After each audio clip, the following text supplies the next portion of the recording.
Well, hello everybody. It's great to be with you again, and it's also my pleasure to introduce to you Professor Gleadow from Monash University in Melbourne. And we can say good afternoon to Ros, or good morning here in Exeter. So hi there, Ros. Good to have you with us. Hi, John. Great to see you again, and thanks for having me along. Now, one of the jobs you do, in addition to being a professor at a major university, is that you're president of the Global Plant Council. Could you talk to us about what that is and what it does, please? So the Global Plant Council is a coalition of plant science organisations from around the world. So 30 or so, but some of these are quite major organisations, and we represent thousands and thousands of experts in those organisations. So that's what we are. What we do is twofold. In one aspect, we look after our members, in other words, promote their activities and promote their research and opportunities, jobs that they have, and connect and provide networking opportunity. But on the other side, we look out, and the aim is really to provide a go-to place, so if you like, a united front that people can go to. They can come to our website and then be directed to things globally, internationally. So we're not confined by having to support interests of a lot of different individuals, because we're much broader than that. We're a big international organisation. Yeah, great. And what does it actually do for activities? In terms of our own activities, we have run working groups. So the working groups might be on something like stress resilience in plants. We did one on genetic modifications.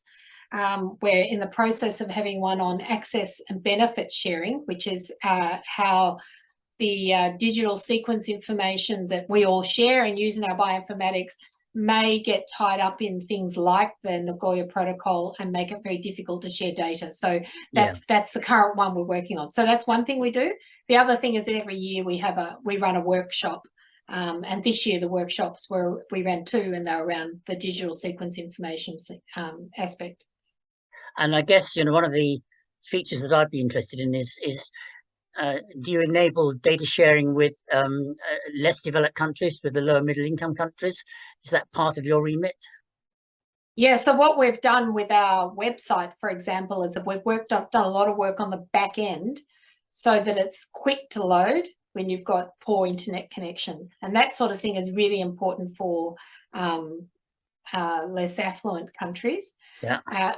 One other thing we do, which I think is really important, our Chief Communications Officer, Isabel Mendoza, she's based in Spain, and she's set up a Spanish Twitter account. We're very active on Twitter, so we have quite a lot in Spanish.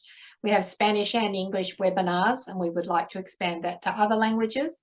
Not research webinars, I could come to that later, what we actually cover in those, because other people do research ones. But she also promotes plant science news from around the world, and we've made a deliberate choice to highlight research that doesn't always get into the mainstream media. Yeah. So from good research, peer-reviewed research and all that sort of stuff, but from lesser known countries, lesser known research organisations, and perhaps sometimes on orphan crops, which often don't get much press as well. Yeah, and I think we're going to have to look a lot more orphan crops as we look for resilience to climate change, for example. But some of the orphan crops have probably had a traditional use, which we now need to look at in more detail. Yeah. So you obviously think plant science is important. Would you like to say in a quick sort of nutshell why plant science is important? Well, we know plants are important because they're the engine of life. Yes. And so without plants we have nothing. I like that. So when people, I start lectures and I with a picture of a koala in a tree, and I tell the students, what do they see? And they say they see a koala, and I say, well, the only reason the koala's there is because it's sitting in certain species of eucalyptus. And then we have a lecture on eucalyptus. Yeah, I think I wrote in my book that without plants we would not be here, which I think some of my readers found a little bit shocking, but it's absolutely true.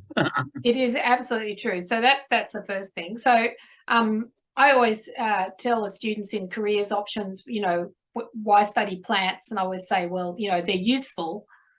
And the other thing is that they look nice, you know, Yes. they look pretty.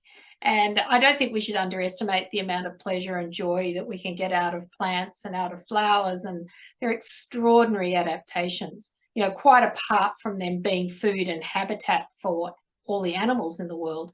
They in themselves are absolutely fascinating. And, you know, they're also incredibly valuable to humans. I mean, all these weird chemicals. I work on plants with weird chemicals in them. You know, many of those are useful as pharmaceuticals and various things, and we have not even touched the side of what those things are. And if we lose a forest or areas of biodiversity, we will actually never know. There may be the cure to some cancer or long COVID or whatever tucked away in some weird rainforest plant, and we'll never know if we don't look. Absolutely. So with that deep interest in plants, which I share, what would you say were currently the most important areas for plant science research? What do you think we should be really pushing right now? I think there are two aspects to that. In terms of the practical side, I think trying to increase crop productivity without using more water, that is heat tolerant, that is able to manage increases in carbon dioxide and produce nutritionally important plants. They're just enormous challenges. I mean, some of them are engineering challenges and ag tech challenges, but there are huge challenges in plant science in trying to do that and find the things that the plant breeders can breed for. So that's one. Another one also on the food security side of things is plant disease. We're running into a time in the world where very few organisations are now teaching plant pathology. There's a shortage worldwide of people with that experience, and yet we're only one major plant disease away from world famine. Yeah, yeah. And I note in relation to climate change here in Europe, plant diseases are moving polewards at quite a remarkable rate. And so we're seeing diseases in Northern Europe, which were previously associated only with the southern half of the continent. And I guess in your hemisphere, it's the other way around, that they're moving south. So yes, that's true. That's true. Plants are having new pathological challenges in relation to climate resilience that they hadn't had before. Yeah, so they're the sort of the agricultural practical side, and they're enormous challenges. They're solvable, but we need a really big workforce and a really big injection of funds, the sort of massive, you know, go to the moon type funds, I think, to solve those problems, which we don't have because people think plant scientists sit around and press flowers and work in herbariums. Which is actually wonderful, and I did actually work in the herbarium for a while and I absolutely loved it, but I'm not denigrating that work. The other side that I think is a real challenge for plant science is really understanding these network connections. So Yes. in my area, it's understanding how do plants use resources? How is that regulated? How do plants, in inverted commas, decide when to grow, when to flower? Partition resources between protecting the cells against pests versus growing. There's an amazing world out there that's been opened up just in extraordinary way in the last 20 years or so with the breakthroughs in molecular biology, of course, John, of which you have been one of the pioneers in, so you know all about that. Thank you. Yeah, and I will come back to this, this pressure there is now, because we do know that we need a greater proportion of food production to be plant-based than animal-based, and I would say that hovers in the background of any imperative for plant science research, that plants will have a major contribution to make in feeding a hungry world. And so, if you like, almost anything that enables us to grow them better is important. Yeah, and I think that's a really important point. There are good ecological reasons for what I call in my lecture eating at the bottom of the food chain. Yes. You'll always lose energy as you move up the food chain, and therefore, if you eat closer to the plants, you'll do better. in terms of energy. And it's not so much, I was asked the other day, well, do you think we should all become vegetarian? I'm actually not, but I certainly eat a lot less meat than I used to. Yeah, So you if and you're I eating like, yeah, yeah, we talked about this when you were over. One of the many things we chatted about during your visit. yeah, I So mean, if you can eat a third of the amount of meat, then you're using a third of the amount of that energy to produce those animals. And absolutely, some meat is more efficient than others. You know, sheep in Australia mostly just walk around in land that's not really used for anything. And that's different from the really intensive farming that you have in other parts of the world. absolutely. Now, you mentioned molecular biology. I wonder if you can comment on whether we should be using genetic modification and genome editing as part of our breeding strategies. Are these techniques going to be important to us? I think they're absolutely crucial, because what you can do with gene editing and all the other gene technologies is that you can be very targeted and change particular genes that change particular pathways, and then you could know what's happening. People think that normal plant breeding is some kind of warm fuzzy thing where you get a bit of pollen from one plant and put it on another, you know, but to actually generate variability, you can either, well, I work on wild relatives of crops, and that's obviously one way, but the other way is mutagenesis. You know, you take a plant and you irradiate it or treat it with some really nasty chemical, create masses and masses of mutations right across the genome, and from that then you pick out the ones you want from, and for using markers, and cross it in. And it takes years, takes 5 to 7 years or at least, to get something like that into a crop, you know, in terms of, or 5 to 7 generations. So gene editing is much faster and much more targeted. There have been discussions about whether this is a good idea or not. I think environmentally, I think it's a good idea.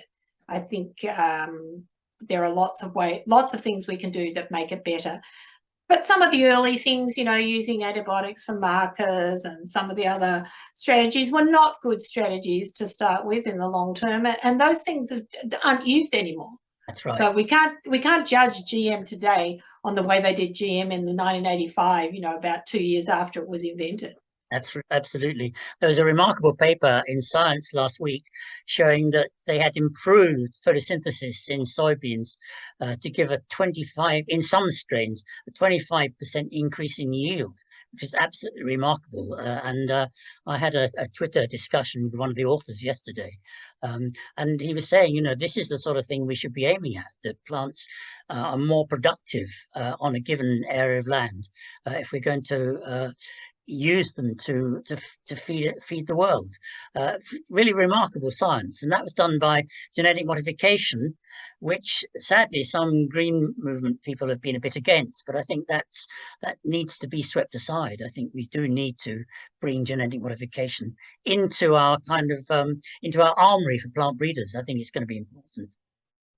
Yeah, I couldn't agree more. I think it's essential that we do that. I think it's the only way we're going to do, for example, get really strong drought resistance genes and, you know, put them into wheat so that wheat could survive through the summer. I mean, I was in France, you know, in July, and it was so dry and the plants were so small.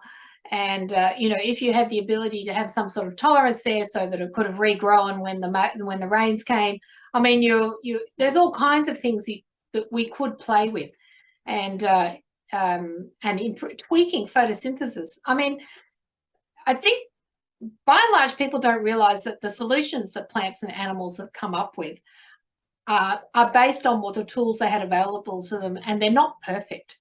And there's lots of things with photosynthesis that isn't perfect. You can improve photosynthesis above what it is, and we've really gone about as far as we can in terms of getting everything, you know, the whole dwarf wheats and Norman Borlaug stuff of getting all the biomass into the grain. We've pretty much gone as far as we can go on that.